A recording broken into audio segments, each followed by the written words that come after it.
Hi dear student, JW का treasure channel पे आपका हार्दिक स्वागत है। आज हम लोग 11th 12th स्टैंडर्ड के मैथ्स के जेडब्ल्यू के chapter number 21 3D geometry chapter का मोस्ट इंपोर्टेंट क्वेश्चन सोल्व करने के लिए जा रहे हैं। तो हमारे पास क्वेश्चन है, the measure of the angle between the line r is equal to 4i cap minus k cap plus t minus 3i cap plus 2j cap plus k cap 10t belongs to r and r vector is equal to 2i cap plus 3 2i cap plus j cap minus k cap plus s 2i cap plus j cap minus 3k cap and s belongs to r। यहाँ पे given दो line है और दोनों line के बीच में जो angle क्या फॉर्म होता है वो हमें फाइंड आउट करना है। तो यहाँ पे फर्स्ट ऑफ जो फर्स्ट इक्वेशन है फिर उसका डायरेक्शन रेशियो क्या होगा। तो डायरेक्शन रेशियो ए वाला पार्ट होता है, फिर जो ये टी के साथ मल्टीप्लीकेशन है। तो यहाँ पे उसको हम फर्स्ट को एल ले लेते हैं। तो vector l is equal to हमारे पास क्या होगा, तो minus 3i cap plus 2j cap plus k cap and जो सेकंड लाइन है आपके पास उसका डायरेक्शन रेशियो क्या होगा, 2i cap plus j cap minus 3 cap. तो यहाँ पे इसको m कह देते हैं। तो m की वैल्यू क्या है, 2i cap plus j cap minus 3 के कैप। ओके, नाउ यहाँ पे एल और एम के बीच में जो एंगल फाइंड आउट करना है, तो एंगल के लिए कोस थीटा का formula cos theta is equal to modulus vector l into vector m and denominator modulus of vector l and modulus of vector m. ठीक, तो यहाँ पे first of all we need to find the dot product of the l into m. तो यहाँ पे l into m dot product ले लेते हैं। तो डॉट प्रोडक्ट में फर्स्ट ऑफ ऑल एल के वेक्टर ले फैक्टर, तो 3i cap plus 2j cap plus k cap into m के, तो 2i cap plus j cap minus 3 के कैप। तो माइनस 3i इंटू 2i, तो 3 2 क्या होता है माइनस 6। बाद में 2j इंटू j, तो क्या होगा 2 और 1 के इंटू माइनस 3 के, तो माइनस 3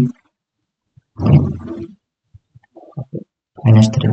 तो यहाँ पे 6 माइनस 6 माइनस 3 क्या होगा माइनस 9 माइनस 9 प्लस 7, तो क्या होगा minus 7। Okay, l into m के आपको डॉट प्रोडक्ट मिलेगा, but we need to find the modulus of l into modulus of m. तो ये तो क्या हो जाएगा modulus minus 7, then we get answer 7। Okay, now अब आपको modulus of l find out करना। तो मॉड्यूलस ऑफ एल क्या होगा, तो अंडर रूट यहाँ पे एल के वेक्टर क्या है माइनस 3, तो माइनस 3 का स्क्वायर प्लस 2j है तो 2 का स्क्वायर प्लस के साथ 1 है तो 1 का स्क्वायर। तो माइनस 3 का स्क्वायर कितना होता है, माइनस 3 का स्क्वायर 9, 2 का स्क्वायर 4, 9 प्लस 4 प्लस 1, यानी कि आपको वेक्टर एल का मॉड्यूलस है क्या मिला आपको 14। सिमिलरली वेक्टर एम का मॉड्यूलस फाइंड आउट कर लेते हैं।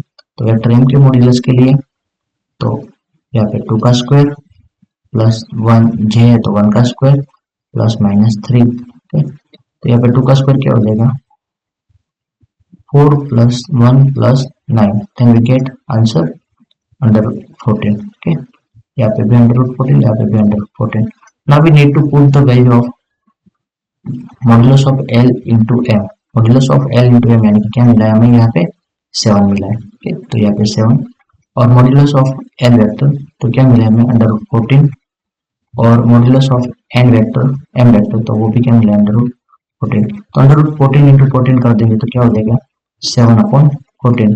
नाउ 7 डिवाइडेड बाय 14 यानी कि आपको क्या मिलेगा 1/2। तो cos theta is equal to 1/2 और what value of the theta we get answer.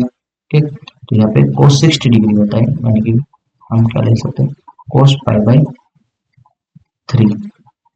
cos theta is equal to cos π/3, क्योंकि 1/2 वैल्यू कब होती है cos 60 डिग्री पे होती है ना, cos 60 डिग्री यानी कि π/3। सो cos कैंसिल आउट हो जाएगा, तो थीटा इज इक्वल आपको क्या मिलेगा π/3। आई होप कि आप लोगों को समझ में आएगा। आपको कभी भी ऐसा क्वेश्चन पूछा जाए, ये क्वेश्चन भी इंपॉर्टेंट है कि आपको दो लाइन गिवन होगी, उन दोनों के बीच में आपको एंगल फाइंड आउट करना है। तो एंगल फाइंड आउट करने के लिए cos theta is equal to क्या होता है modulus of vector l into vector m upon modulus l into modulus M.